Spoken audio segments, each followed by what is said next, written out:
Welcome to our live webinar titled Aplastic Anemia and Women.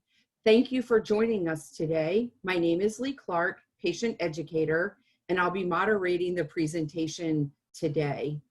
As we get started, I'd like to recognize the generous support of our corporate sponsors and the generous support of patients, families, and caregivers for supporting the webinar program today. Due to the high volume of teleconferences on the internet, it is possible you may lose your connection during the webinar. If you are unable to view the webinar online, you can call in to hear the audio portion of the program using the call-in number in your reminder email. Today's program will be archived to our website within 2 to 3 business days. You will be notified by email when it is live and ready for viewing. Immediately following the presentation, there will be a question and answer session. Please feel free to submit your questions at any time during the presentation. To submit a question or comment, open the Q&A window in the lower part of your screen. Type your question or comment in the small text box window, and when you have finished typing, just hit enter. We will do our best to get to all questions today. When asking questions, I do ask that you do 2 things to help me manage the incoming questions. First, submit your entire question all at the same time. Second, please do not share private health information in your question. Our speaker cannot answer any specific questions related to your personal health care. Today's specialist is Dr. Bhumika Patel, who is a board-certified hematologist oncologist who was appointed to the Cleveland Clinic Taussig Cancer Center in 2019 following successful fellowships. She is an active researcher contributing to more than 30 studies over the last 3 years with a focus on bone marrow failure diseases. Welcome, Dr. Patel, and thank you so much for joining us today. Thank you so much for that great introduction, and good morning, everyone. Today, I hope to make this a very interactive talk with you guys, and please feel free to submit all questions, and I'll do my very best to answer all your guys' questions. So I think, first, I think what's so important and crucial to understand is talking about aplastic anemia in women. So the history of aplastic anemia dates back to 1888 when one of the first, when Dr. Paul Ehrlich actually described a clinical case with aplastic anemia in a woman who actually passed away from the disease. However, the term of aplastic anemia wasn't coined until later on after more studies were done. Dr. Ehrlich actually helped identify, the different types of cell types that we have. So he actually described the mother stem cell and how the mother stem cell gives rise to our white blood cells, which help fight infection, our platelets, and our red platelets, which help us stop bleeding, and red blood cells, which help carry oxygen in our body and help with our function of our vital organs. What's important to know, as many of you already may know, you can go back to the first slide, please. Yeah, thank you. Thank you. Aplastic anemia is characterized by reduced bone marrow cellularity and deficient blood cell production to varying degrees. And as you may know, a lot of times your aplastic anemia may be classified as moderate, severe, very severe based upon your blood counts. It's a disease of children and young adults with incidence of greater than 60 years or older. But what's important to know, at least in the Western side of civilization, it's not discriminate on gender, and it's not like it's equally found in men and women. And you do find it in your younger adults and your older adults, and that's important to know. When we classify aplastic anemia, you'll probably hear, and which we'll go into more details, we'll talk about 2 types. One is acquired or idiopathic, which is unknown cause of aplastic anemia, and the other form of aplastic anemia is inherited. Next slide. Here are the different types of, breakdown of aplastic anemia as a subtype. So acquired aplastic anemia, and so when we use the word idiopathic, in most of the cases, 80% or so, we don't know the cause, what led to the empty bone marrow, which is filled with fat cells. Secondary causes of aplastic anemia may be related to different types of exposures, such as radiation, drugs, and chemicals. And the list of drugs that can cause aplastic anemia is very extensive. Chloramphenicol has been on there, gold, and other drugs have been listed to cause aplastic anemia. Chemicals such as benzene has also been associated with causing secondary aplastic anemia, and that's been very dose dependent. Viruses such as EBV, hepatitis, and HIV have also been implicated in causing aplastic anemia. And immune diseases such as eosinophilic fasciitis and thymomas have also been associated with aplastic anemia.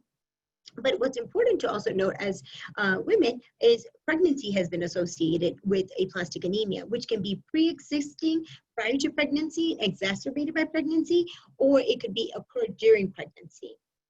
Inherited types of aplastic anemia are a little bit different. They're not as common as acquired aplastic anemia.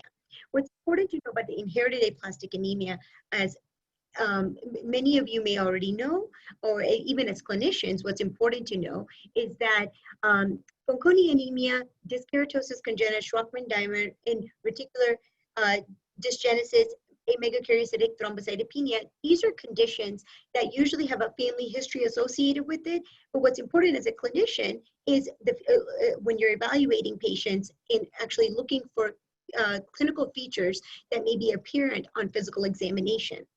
But these are some of the different classifications that are of the two different types of aplastic anemia of acquired and inherited. Next slide. So when we talk about the continuum of aplastic anemia, I think what's so important to understand is that, aplastic anemia itself, depending on the type, whether it's inherited or acquired, ends up on this continuum of disorders. So when you have a lot of overlapping disorders such as ITP, which is immune thrombocytopenia. You can have Shwachman-Diamond, dyskeratosis congenita. These are inherited conditions that have been associated. Dyskeratosis congenita and Shwachman-Diamond are associated conditions with Fanconi aplastic anemia, along with Fanconi anemia.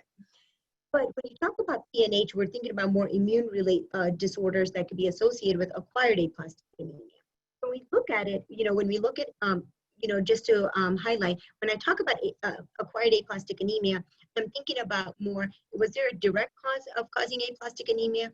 Was there indirect causes, and such as immune-mediated, or is there inherited causes?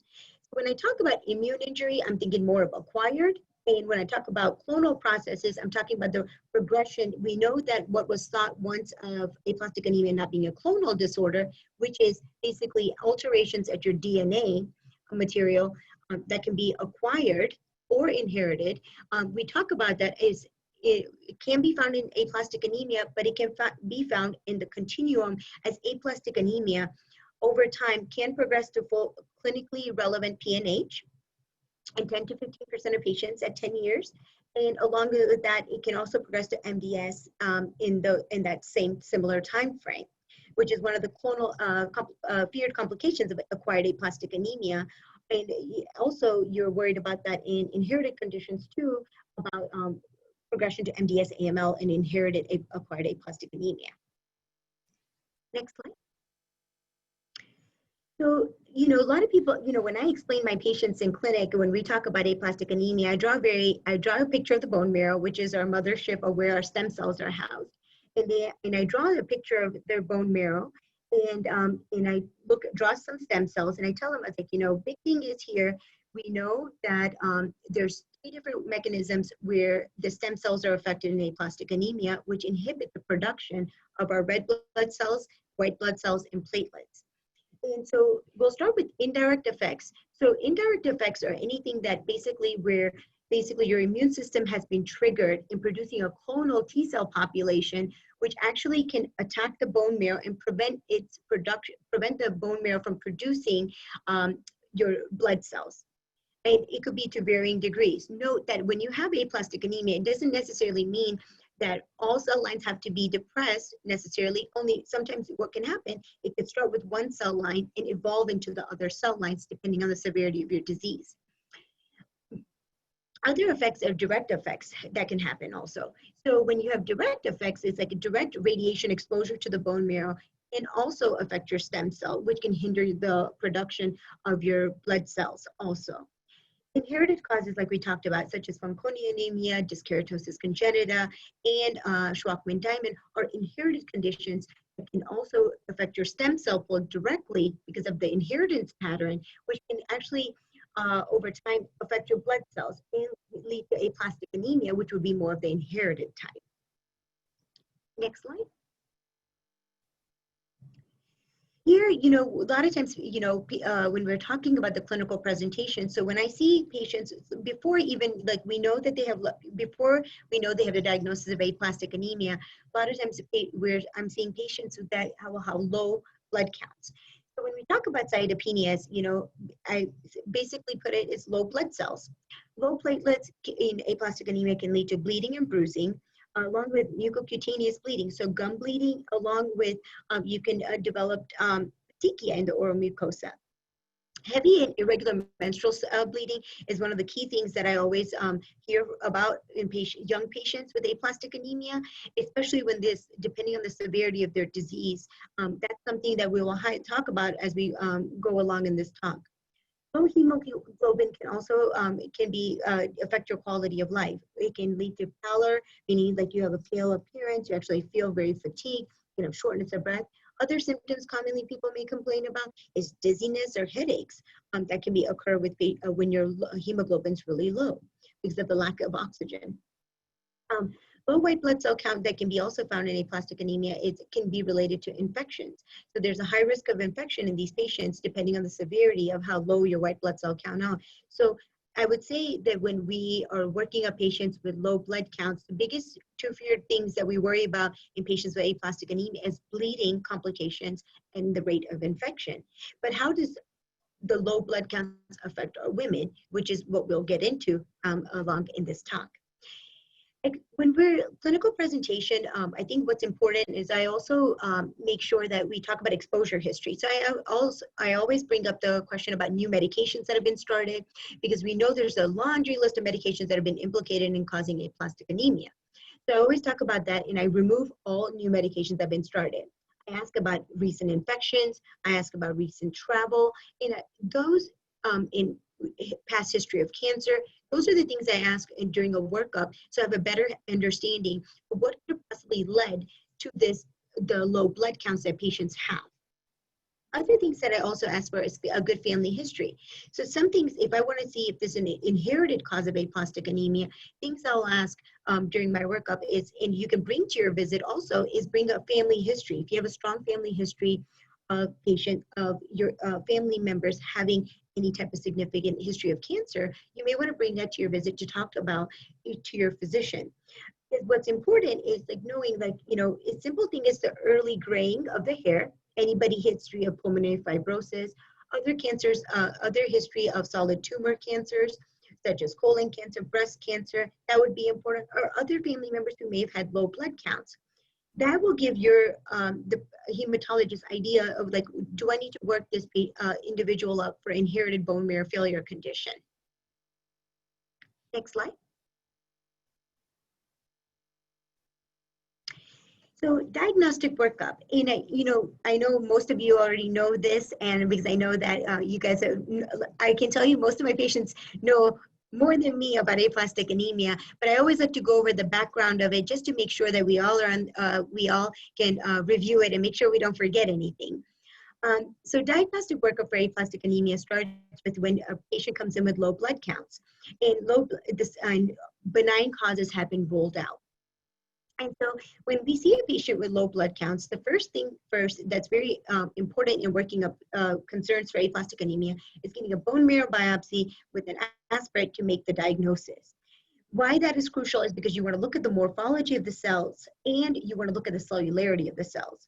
Of the bone marrow, because that is actually going to give you that idea of, like, what does the bone marrow actually look like, and what is the cellularity of it, because we know hypocellularity of the bone marrow is one of the major components of aplastic anemia.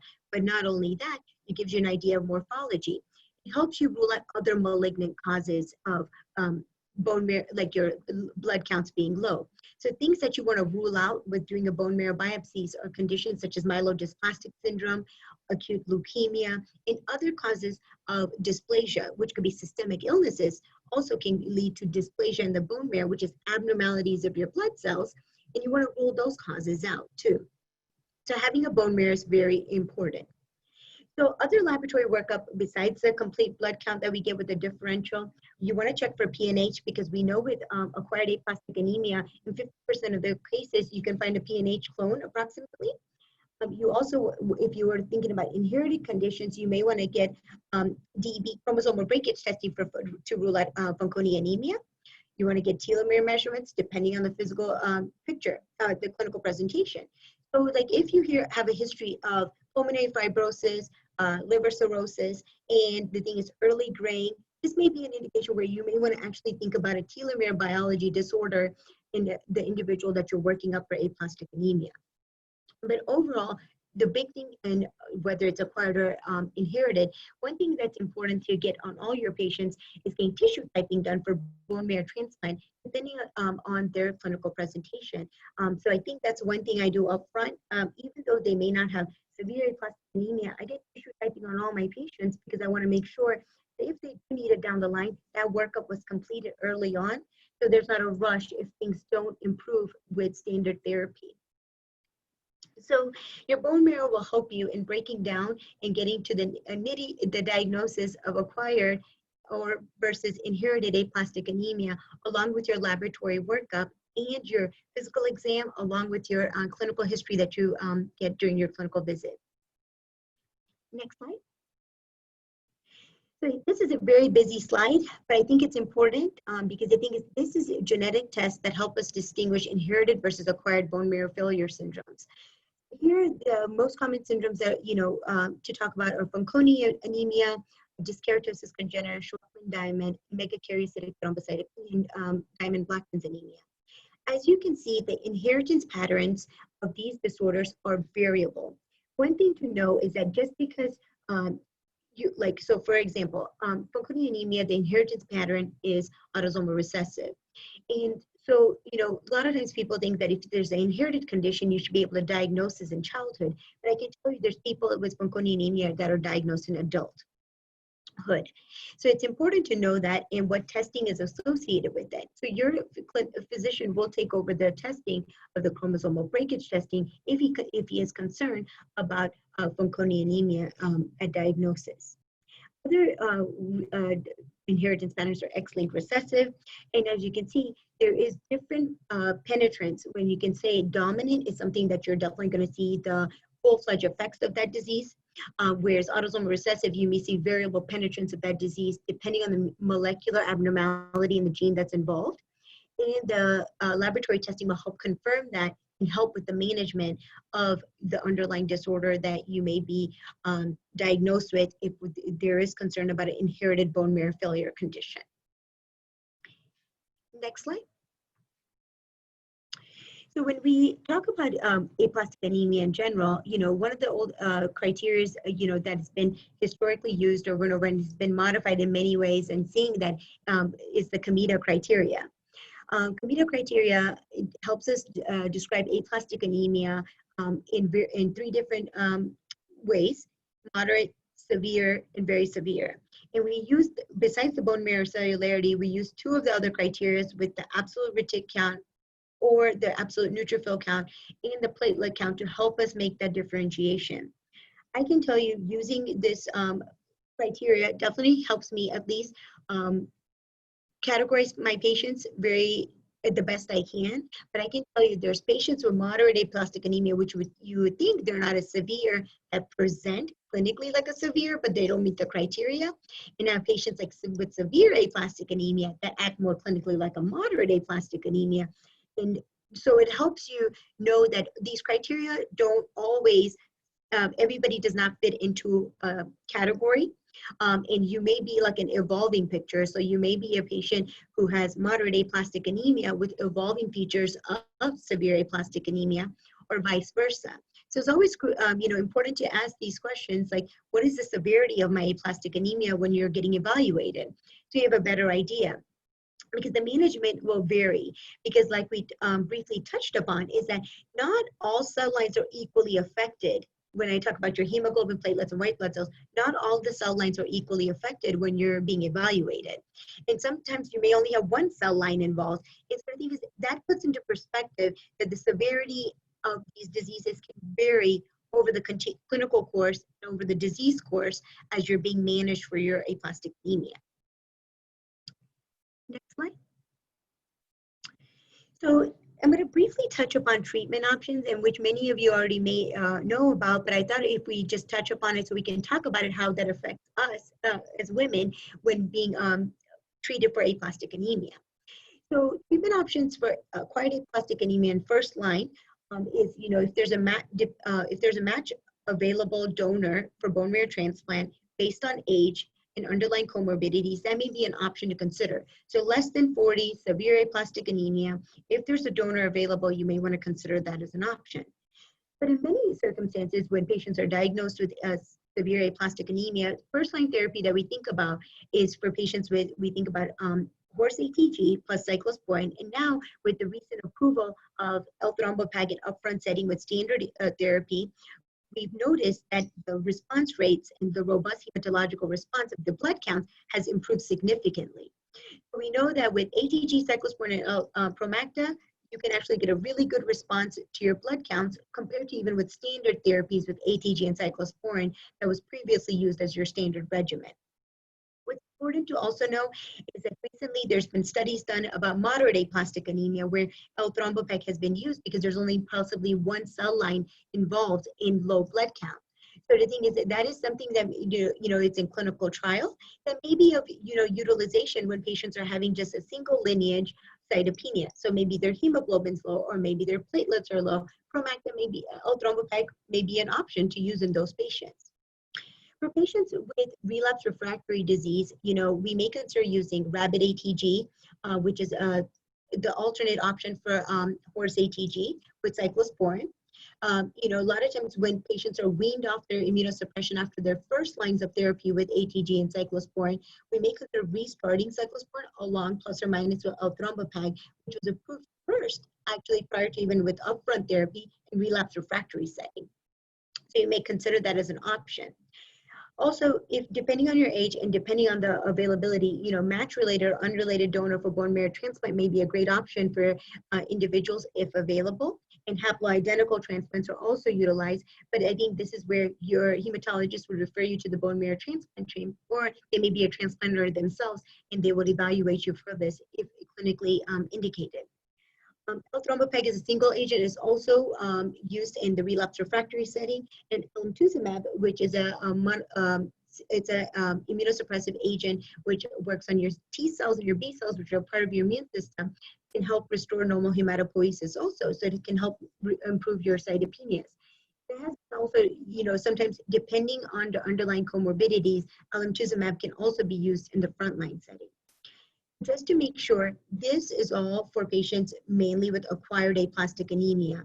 And so the thing is, just to go make myself clear on that, so there's no confusion. So these are the treatment options for acquired aplastic anemia. In patients with inherited conditions, we'll touch upon, the role of bone marrow transplant when clinically indicated for aplastic anemia. And also, we'll talk about the use of anabolic steroids as we move along with telomere disorders. So I think one of the things, the main questions I get always asked is, what are the side effects of these medications? So I'm just going to touch upon some of the main side effects, and at the end, you guys can feel free to ask me questions. I'll be more than happy to take them in regards to specifics if you have in regards to these medications. So anti-thymocyte globulin, which is administered in the hospital setting, main side effects that we worry about in this is there's hypersensitivity reaction. So patients are pre-meded with steroids, they're receiving Benadryl, Tylenol, because I think as you're watching out for any type of immune-mediated response to the anti-thymocyte globulin while it's being administered in the hospital setting. Because patients are closely monitored for these conditions. They're at least admitted to the hospital for 4 days minimum, and it can be up to 5 days depending on the side effects of the medications, and making sure the patients have completed the course. One thing to keep in mind, there's limited data in pregnancy and with breastfeeding with the use of AdGam, and because of the limited data. There isn't, you will see many case reports and small series of using ATG in patients with aplastic anemia, but it's not a standard therapy that we use in patients who have aplastic anemia during pregnancy. And I think that's something we'll highlight and talk about a little bit in more detail when we talk about pregnancy-associated aplastic anemia and management of that.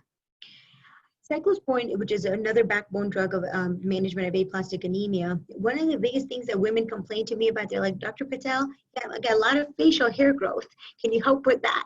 And excess hair growth is a big complaint I see across the women especially, and they're like, what can we do about it? And usually the hair growth improves as the cyclosporin is being tapered. I think the biggest thing to know is that there's no, every patient has a unique hair growth pattern that I've noticed, but usually they get a lot of facial hair growth, arm hair growth, or leg hair growth. But other side symptoms that we also notice with cyclosporin are high blood pressure. So that's something we monitor very closely with cyclosporin, along with muscle cramp, gum sensitivity. So patients complain, like when they are, like I always examine everyone's mouth when they come in with patients who are on cyclosporin, because they can have gingival hyperplasia, so thickening of the gums, very sensitive, that can bleed, especially if your platelets are low, but they may just be sensitive to when you're brushing your teeth. There's limited data with the use of cyclosporin in pregnancy and with breastfeeding. We try not to use it, but it's not been unheard of, and it has been used in certain small case series of using cyclosporin, but we tend not to use it upfront for patients because of the teratogenic properties of these drugs that could potentially harm the baby, especially during pregnancy and even with breastfeeding. So that's something to be cognizant of.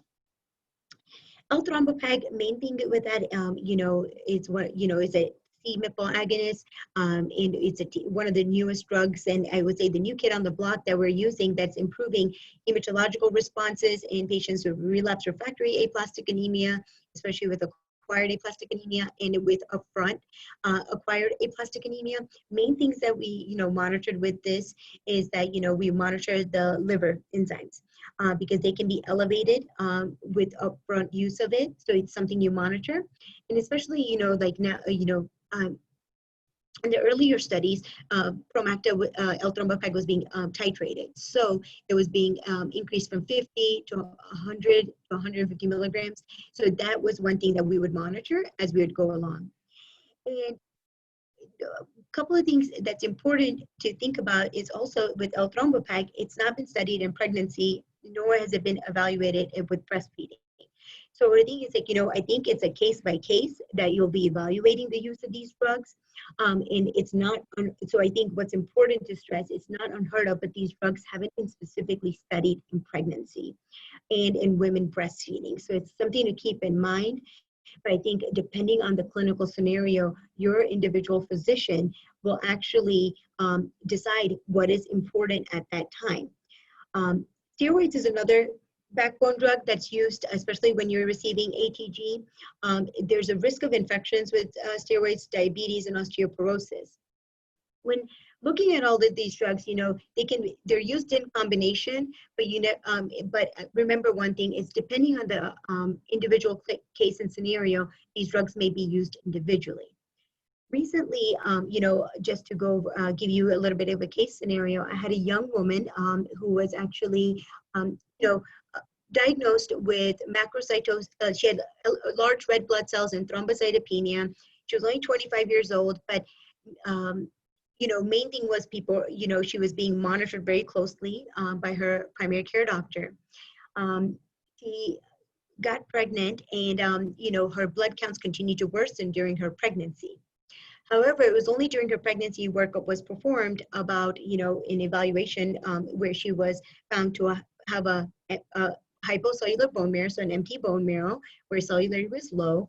And also she was diagnosed with aplastic anemia during her pregnancy. Luckily, we were able to support her with supportive transfusions throughout it without using any of these agents. But the thought of potentially having to use some of these agents did come about in our thought process, but luckily we were able to safely deliver her baby with the use of a multidisciplinary team with our high-risk high-risk OB team at our institution, and she had a very safe baby boy. So the thing is, it's not completely, there's not absolute contraindications, but just to keep in mind when using these drugs, and her and the baby are doing fine. Next slide. So issues facing women with aplastic anemia, I thought we could go over this, and I'm looking forward to a lot of your guys' questions, because I think there's a lot of questions in this regards. So a few things we're going to touch upon is role of sex hormones. We're going to talk about side effects of medications of importance to women, management of menstrual bleeding, pregnancy, and fertility. Next slide. The role of sex hormones. So hormones may play an important role in development of aplastic anemia, especially acquired aplastic anemia. Something to keep in mind is, like, there's been studies that have been actually associated that estrogen might be related to the cause of aplasia in pregnancy. So when we talk about aplastic anemia in pregnancy, we have patients that there's two clinical scenarios where pregnancy can present. You can have aplastic anemia prior to pregnancy, and pregnancy makes it, you can have a relapse during pregnancy, or you can have low blood counts during pregnancy, or aplastic anemia that develops during pregnancy. Because the biology of those disease onset is different, because one preceded the pregnancy and one happened, in one setting it happened during pregnancy. So studies, in animal studies, large doses of estrogen were found to depress blood counts and actually decrease the red blood cell production. However, the relationship between the estrogen and aplastic anemia remains unclear, but this may be one of the reasons why aplastic anemia, which is rare in pregnancy, can occur, which may be related to estrogen in this setting. Other things to keep in mind, the role of the sex hormones is also in androgen therapy. So androgen therapy, common drugs used in that setting is danazol, can be used for telomere diseases. So those are patients, and we know that in patients with, there's component of telomere biology in aplastic anemia, and there's telomere disorders where there's actually shortening of the telomeres, and we know that actually occurs in aplastic anemia. Also, where we can use danazol, which is an anabolic steroid, which actually protects the telomeres from shortening. Because the goal with anabolic steroids is to restore normal hematopoiesis the best you can, also maintain the quality and quantity of your stem cells. And so androgen therapy can be used in different clinical circumstances, depending on the underlying biology, if it's inherited versus acquired, and what is the end goal of the therapy in improving the hematopoiesis in each individual case and scenario. Main things with danazol, I would say, from a woman's perspective, is masculinization. That's a very thing that that's a very important thing to keep in mind that can occur with patients using danazol. Hirsutism or hair growth. Once again, so you got cyclosporin and danazol that can cause hair growth, acne, fluid retention, and liver toxicity. So as you can see, when you're using these drugs in combination, what's important to know is making sure drug-drug interactions. Danazol can interact with cyclosporin, so do you want to use it? The goal, it's important to know that these agents do interact. So the thing is, you may consider using a single agent, just such as danazol, versus using a combination in this setting. For patients with we may consider using danazol as a treatment option for aplastic anemia or a telomere disorder. Next slide.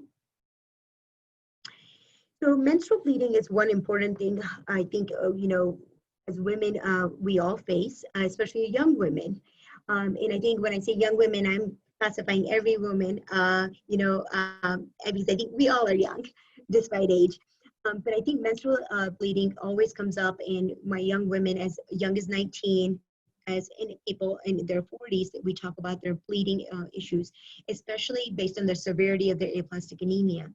A lot of circumstances, I can say that most women that have the severity of bleeding, it's usually based on their degree of how low their blood counts are, especially their platelets. But what happens is that because the bleeding can be so excessive, we have to think about how can we mitigate the risk of becoming profoundly anemic and symptomatic and improving the quality of life. So usually when I think about heavy menstrual bleeding is usually when a menstrual cycle lasts more than 7 days, and then there's more than 80 mLs of blood loss per cycle. A lot of times I will ask females about how many sanitary napkins they are using. That will give me a better idea of how many times they're having to change out to make sure they're able to keep up with the bleeding that they're encountering. So when, main lines of therapy prior to the, are that we use supportive transfusion with red blood cells and platelets. That's one way to help with decreasing, helping with the bleeding complications, especially with menstruating. But other things that we think about is if the bleeding is so uncontrolled and we need to sort of mitigate that, especially because we know that thrombocytopenia may be protracted. It may take a longer time for the platelets to improve with therapy. We start talking about oral contraceptive therapy with progesterone versus estrogen based in a cyclical or a continuous manner. And I can tell you, depending on the clinical scenario of the menstrual bleeding, we will consider using either progesterone based only, which is really difficult to take sometimes because of the scheduling pattern of how it's administered, or a combination of estrogen and progesterone. Or we use GnRH agonists, which actually basically inhibits at the pituitary level. It inhibits is an agonist, which actually stimulates and prevents menstrual bleeding. A lot of times in patients with advanced diseases such as aplastic anemia, MDS, and AML, we use GnRH agonists to help with suppressing the menstrual cycle. But sometimes because it takes some time for it to work, we may have to use a combination of oral contraceptive to stop the bleeding in young women that are bleeding excessively. Intrauterine devices have also been used in patients with aplastic anemia. I think what's important is having an OB who's actually familiar with aplastic anemia and working with your hematologist and deciding what intrauterine device is best for you. Copper devices have been noted not to work as well for patients with aplastic anemia. So I think that's something that should be discussed when addressing what hormone contraceptive therapy is best for you. A quick note to keep in mind is when we're talking about oral contraceptive therapies, one thing is that, you want to discuss with your primary care doctor. So if you have acquired aplastic anemia and a PNH and you've had a history of a clot, you may want to talk to your hematologist and your your OBGYN about not using estrogen-based therapy just because of the risk of clotting.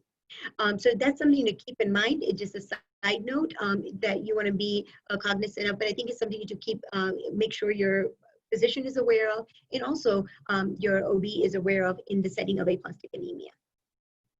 Other agents that we also use during pregnancy. So I can tell you, and with heavy menstrual bleeding, we have used antifibrinolytic agents such as tranexamic acid, aminocorburic acid.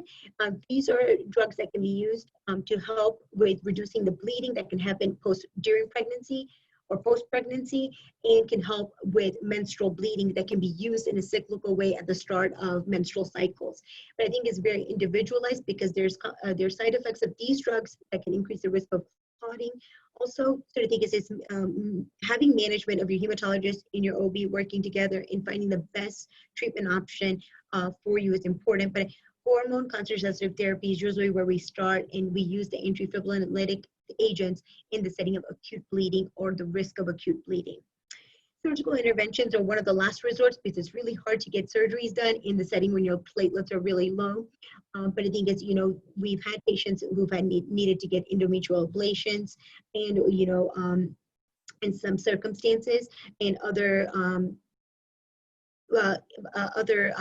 interventions to help with stop the bleeding. So ablations is one.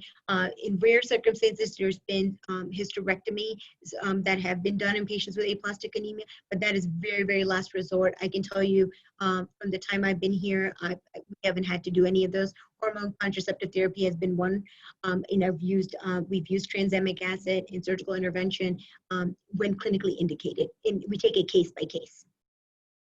Next slide.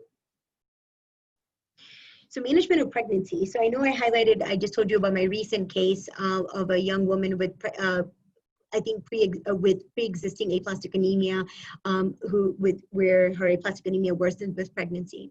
The exact relationship between pregnancy and aplastic anemia is unclear, but as we talked about, there is some theory about hormones playing a role, sex hormones playing a role there. It's very important to involve a multidisciplinary team with high-risk OB early on for successful outcomes. I think that was the first thing when I see pregnant women with aplastic anemia or women with pre-existing aplastic anemia who want to get pregnant. I always get high risk OB involved. Because the thing is, the management is so crucial with your OB, with your hematologist, your anesthesiologist, and the blood bank to make sure you have a very successful pregnancy. So the two clinical scenarios that we see in aplastic anemia or pre-existing aplastic anemia with a long-term remission who responded to therapy, and with prolonged remission, they asked me that, hey, can I get pregnant? So we talk about it and we talk about the risk, right? There's risk and benefits. You may relapse during pregnancy or you may not, or with pregnancy, after pregnancy, you may spontaneously recover your counts.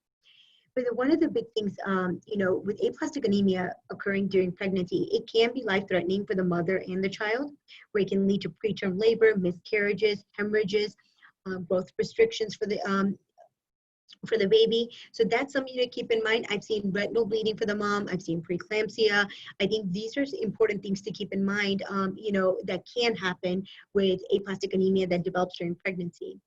In patients with aplastic anemia that occurs during pregnancy, I think it's very important to talk to your hematologist about subsequent pregnancies, because in most circumstances, we advise against getting pregnant if aplastic anemia did occur during pregnancy, because there's a high likelihood of getting aplastic anemia again with subsequent pregnancies. But I think this is a very individual discussion to have with your doctor, and making sure that you have this discussion openly, so that way they can manage you properly.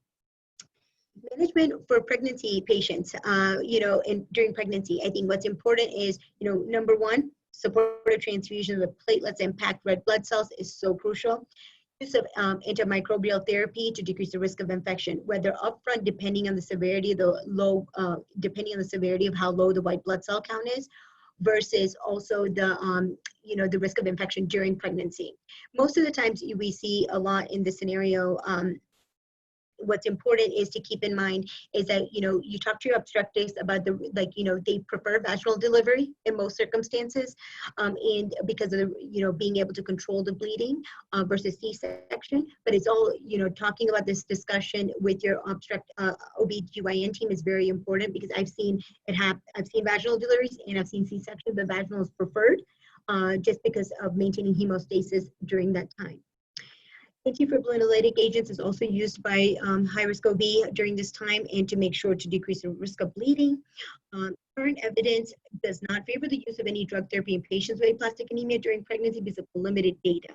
However, I think you have to take it case by case, depending on what you're dealing with during that time. I think that's going to be up to your hematologist to decide what is right for you, being able to manage you very closely to protect you and your baby. Termination of pregnancy may be indicated depending on the clinical situation, but that's something to keep in mind with it as a discussion, and depending on this onset of it and the complications associated with the clinical scenario during the pregnancy. But this is something to, having a great relationship with your hematologist is very imperative.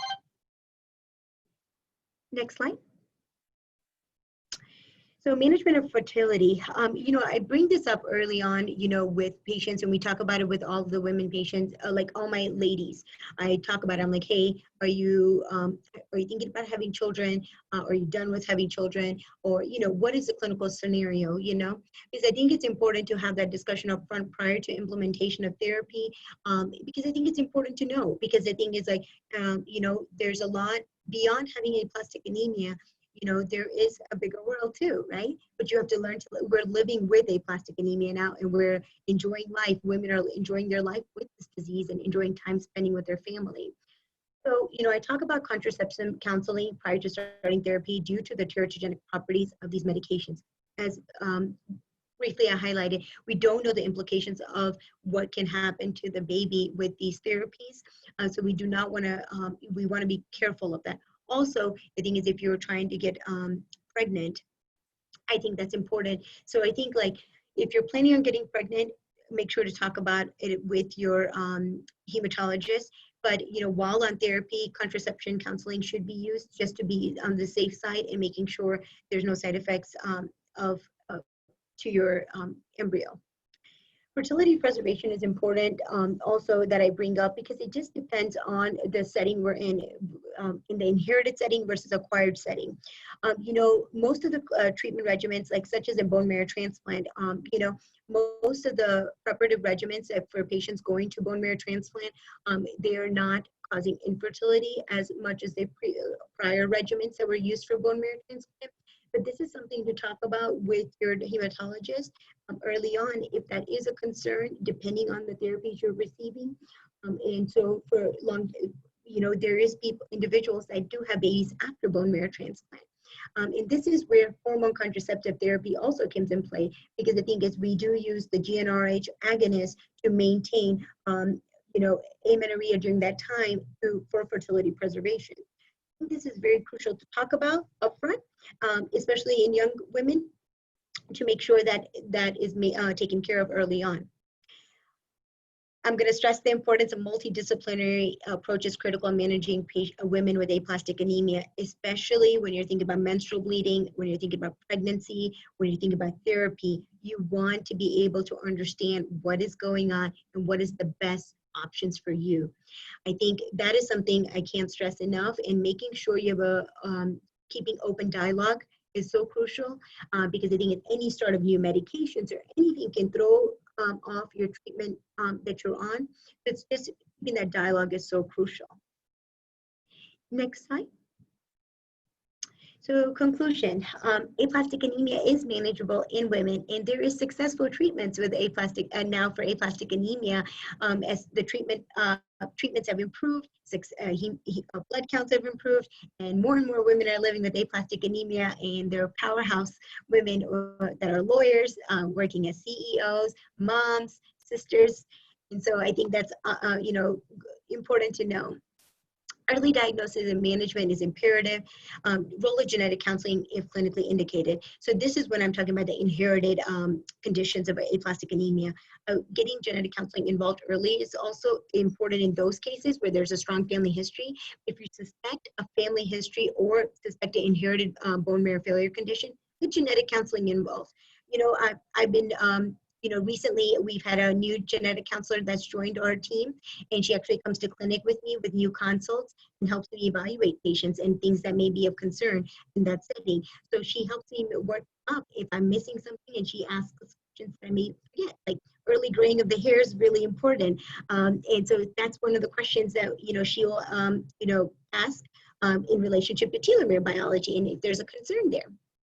So prior to considering pregnancy, discuss the risk versus benefits, because the thing is it depends on the onset of your aplastic anemia, how it was the setting, and multidisciplinary approach is very crucial in that setting, especially in pregnancy, and making sure to have a successful pregnancy and protecting the mother and the baby. So next slide. Questions. And thank you all for listening, and I hope to be able to answer as many questions as I can.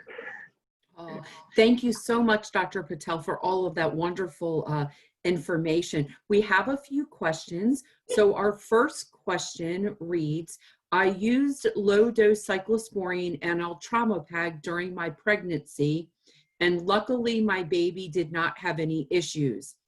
Would this change if I were to have a bone marrow transplant? Is it likely that I could get aplastic anemia again if they were to have another baby? So the thing is, it depends on the, so let me just, I'm going to keep it general just so I understand, I'm answering the question properly. If the aplastic anemia developed prior to pregnancy, the management may be a little bit different, because if she had aplastic anemia, she went into remission, and then she got pregnant and it got worse.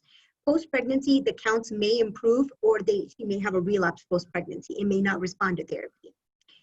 But during pregnancy, aplastic anemia, and if I'm correctly understanding, there was a use of low dose of cyclosporin and Promacta. The thing is, because of the limited data, the thing is, if she needed to use these agents down the line, she could after delivery. But the thing is, I think it's an important discussion to have, depending on the context of when the individuals got pregnant. Was it during pregnancy she got aplastic, or was it before? I think this will help the hematologist decide what is the best treatment options, and if there's a role for BMT. So the question may be, they may say, hey, You may want to get pregnant prior to bone marrow transplant, depending on when that's planned. But the severity of the blood counts may put her in more, may limit that option at that time. So there may be talks about fertility preservation, with hormone contraceptive therapy or other options of fertility for her individually, and then that option after bone marrow transplant. Thank you. Our next question is, what are the risks of taking birth control pills without resting pills for many years in order not to menstruate? So, that's a really great question. And I'm going to be very open about that. Not without taking the resting pills, I have not seen many complications, but it does depend on the combination pill you're taking. So depending on the most of the time I see more people on the combination pill, progesterone and estrogen is pretty well tolerated. And I have not had any issues with any patients developing thrombotic complications or anything like that with the combination pills. I think crucial to always, monitor for thrombotic complications and making sure in the acquired aplastic anemia setting, if your PNH clone is being monitored, because that's something you want to keep hand in hand and weigh the risk and benefits along with your therapy. But that's something that the hematologist will follow along depending on your specific case. Thank you. Can cyclosporine and eltrombopag be used 5 to 10 years safely after successful first-line therapy to maintain platelet counts? That's a really great question. So I think one important thing is, I think with recent, COVID-19, there's been a lot of, fear of patients coming into the hospital. I've had several patients diagnosed with different degrees of aplastic anemia, very severe aplastic anemia and severe aplastic anemia, where I've had to start them on cyclosporine and Promacta up front, even though the severity of the disease. I've had really great responses. This is in clinical trials right now. And so I think this long-term data for this is going to be really interesting to see, but I've seen great responses. In responses, I think with dual agent in the setting of where you can't use ATG, we are going to see it's in trial. So I think we may have a new combination therapy without AdGam using cyclosporine and L-thrombopag being used for long-term. There is, with L-thrombopag, there's that risk of clonal evolution that's being monitored and that your hematologist will monitor.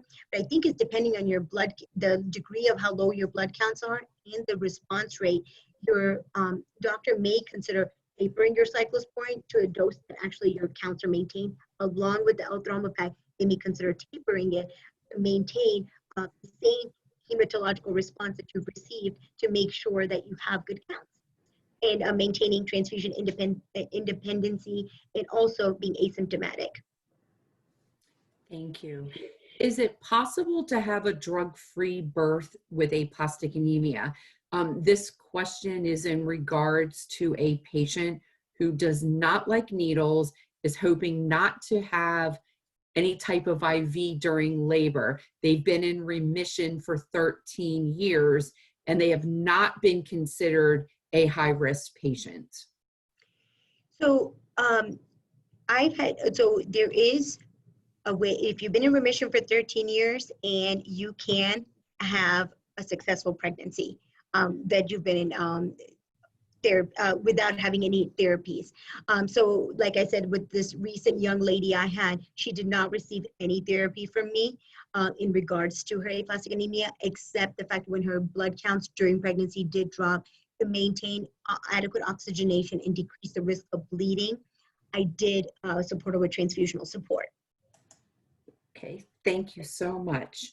Are there preconditioning issues for women to be concerned about in regards to preconditioning for transplant? Sometimes using certain chemotherapies can lead to other type of cancers for women. Is this a concern for women using preconditioning therapies before transplant? They may develop other cancers because of that. So that risk is still there. So like depending, so like every institution varies on their preconditioning regimens, but most of the more newer regimens actually preserve fertility. But the risk of developing secondary malignancies is there with bone marrow transplant. But what's important to ask during your bone marrow transplant consult and with your hematologist is asking what is the preparative regimen and what are the chemotherapies involved in that. I think that's a very crucial in asking the side effect.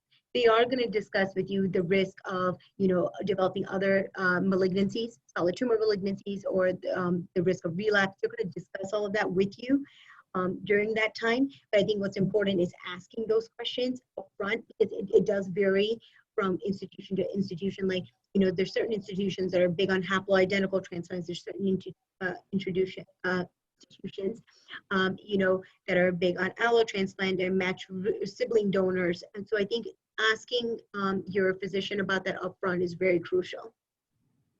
Thank you.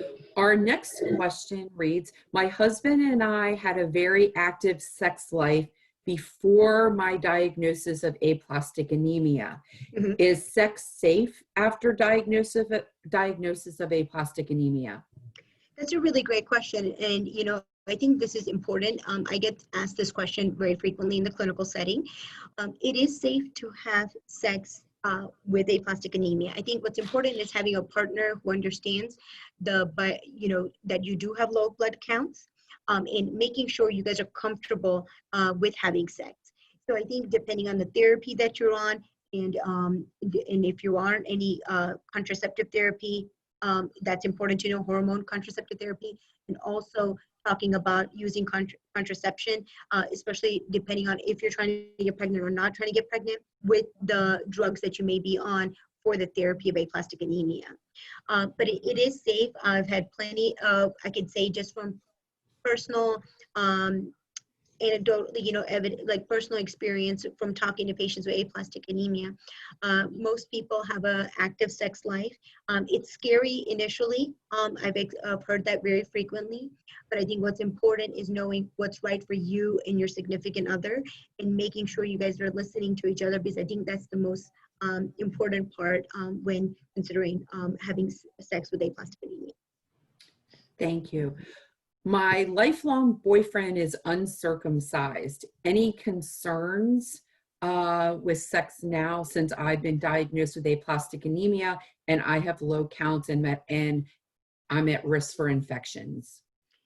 So I think the biggest thing with circumcision, long as sanitation is used appropriately and there's no issues with any sexually transmitted diseases or any of that sort, it is okay to have sex with your significant other who is uncircumcised in the setting of aplastic anemia. Main thing is being safe and in being in a very in a relationship with just each other, and making sure to limit, having your one partner, because the risk of infection does increase with more exposures, right? So I think trusting your partner is important, talking to them is very important, and them understanding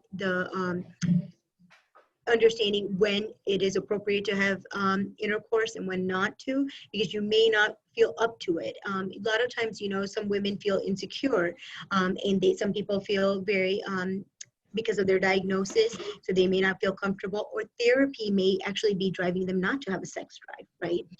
So I think that's something important to talk about with your partner as you're going through the treatment of aplastic anemia. Thank you.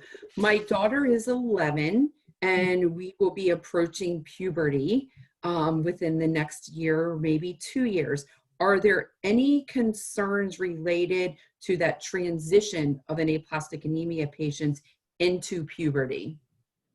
I think what's important with depending on her workup, if whether it was acquired or inherited aplastic anemia for your daughter, I think what's important is having close monitoring, number one. Number two, for puberty, is monitoring the development of, especially with her having a menstrual cycle, and monitoring that. Her blood counts is one thing that her hematologist will monitor, but monitoring her physical changes and adapting to, growing with her disease, but also understanding like the changes that may occur with puberty is important. I think her menstrual cycle would be something that we would need to keep a close eye on depending on her blood counts at that time. But also living with this disease and understanding it and helping her understand it depending on the severity of her disease and the context of her disease. Thank you. And along those lines, what are your thoughts about the HPV vaccine for patients who are diagnosed with aplastic anemia? Okay with HPV vaccine for my patients with aplastic anemia. I definitely tell patients to be up to date on their vaccine history. And I do, we talk about it in their context of their counts too. So like sometimes like with the flu vaccine and the shingles vaccine, we talk about all these openly. So I think what's important is having that talk with your provider, because it's important beyond being diagnosed with aplastic anemia. You want to maintain your healthcare screening with breast cancer screening, pap smears. You want to maintain all that colonoscopy at 50. That's crucial for women too. Like regardless of with the diagnosis is one thing, but maintaining all the other health screening is very crucial. So I think HPV vaccine would be okay to be administered, but I would discuss it with your hematologist and your primary care doctor. But I would definitely, there's no contraindication from that standpoint. Great, thank you. We have two more questions. The next question is, I was diagnosed with aplastic anemia 2 years ago, have successfully been taken off all medication, but I'm getting ready to have my yearly pap smear. Any concerns with having a pap smear? I'm concerned about bleeding. Okay, let me just make sure I understood the question. You're off of all therapies, blood counts are normal? Yes. Okay, you should be okay with getting a pap smear. And the risk of infection and everything, because your counts are actually, within normal limits to a degree. So the thing is, the risk of getting a pap smear, there shouldn't be any concerns there. And you should be okay with getting it. And I recommend everyone maintaining their regular OB exams and stuff, because that is crucial as a part of your health too, along with getting having aplastic anemia. Now, Dr. Patel, would there be concerns for someone who's on treatment and their blood counts are not within the normal ranges of having a pap smear? So I would look at the severity of it. So it depends, right? Like, so because, when you have a pap smear done, there's brushing the cervical os. So I think what's important is if the platelets aren't too low, like if they're not if they're less than 10,000, one could say, hey, let's get transfusion before I have my pap smear appointment, depending on what they're planning on doing. If they have a history of heavy menstrual bleeding or spotting. So that's one thing you can consider. But usually most people, even with low platelets, can have a pap smear done without any complications. And talk about it with your OB and your hematologist beforehand. Great, thank you so much. And our last question is, how does menopause, the onset of menopause, affect aplastic anemia, and how does it affect women who are being treated? So that's a really great question. So with menopausal women, I have, to be honest, because the fact is, even though they're thrombocytopenic or anemic, most of their symptoms are pretty well managed with treatment with aplastic anemia.